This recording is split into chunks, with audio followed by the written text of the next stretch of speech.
لماذا يرحل بعض الأشخاص ثم يحاولون العودة؟ هل لاحظت يوماً شيئاً غريباً؟ بعض الأشخاص يرحلون من حياتك بكل سهولة، وكأن وجودك لم يكن يعني لهم شيئاً.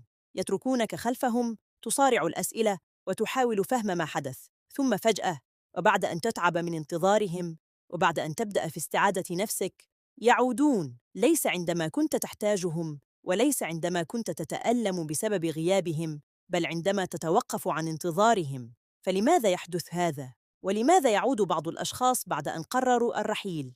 هل هو الحب أم الندم؟ أم أن هناك أسباباً أخرى لا ننتبه إليها؟ عندما يكون وجودك متاحاً دائماً، الحقيقة التي لا يحب الكثيرون الاعتراف بها أن الإنسان أحياناً لا يشعر بقيمة الشيء إلا بعد فقدانه.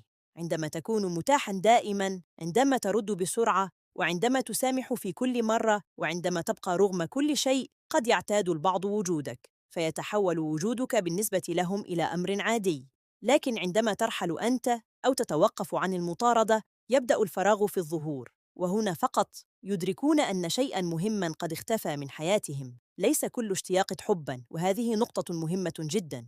ليس كل من عاد إليك كان يحبك، وليس كل من افتقدك أرادك حقاً. بعض الأشخاص لا يشتاقون إليك، بل يشتاقون إلى الشعور الذي كنت تمنحهم إياه. يشتاقون للاهتمام الذي لم يجدوه عند غيرك، للطمأنينة التي كانوا يشعرون بها معك، وللشخص الذي كان يمنحهم الأولوية دائماً. لذلك علينا أن نفرق بين من يشتاق إلينا ومن يشتاق إلى ما كنا نقدمه له. لماذا يعودون عندما تتجاوزهم؟ هل لاحظت أن البعض لا يعود إلا عندما تبدأ حياتك بالتحسن، عندما تتوقف عن مراقبتهم، وعندما تنشغل بنفسك، وعندما تتجاوز ألمك، وكأنهم شعروا فجأة أنك لم تعد تحت سيطرتهم؟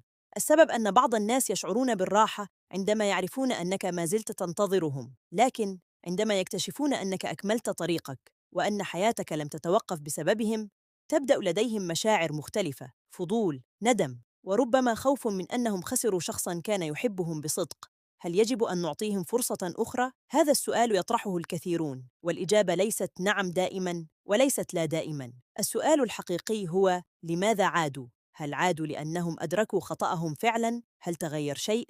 هل تحملوا مسؤولية ما فعلوه؟ أم أنهم عادوا فقط لأنهم شعروا بالوحدة، لأن البدائل لم تنجح، أو لأنهم اشتاقوا للاهتمام الذي كانوا يحصلون عليه منك؟ العودة وحدها لا تكفي، الأفعال هي التي تكشف الحقيقة. في النهاية، ليس المهم من رحل، وليس المهم من عاد.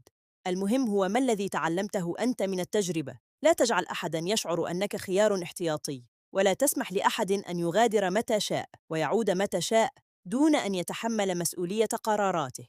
وتذكر دائماً، بعض الأشخاص يعودون لأنهم أحبوك حقاً، وبعضهم يعود لأنهم فقدوا ما كنت تمثله في حياتهم. أما أنت فلا تنظر إلى من عاد، انظر أولاً إلى السبب الذي جعله يرحل، ففي هذا السبب ستجد الإجابة كلها.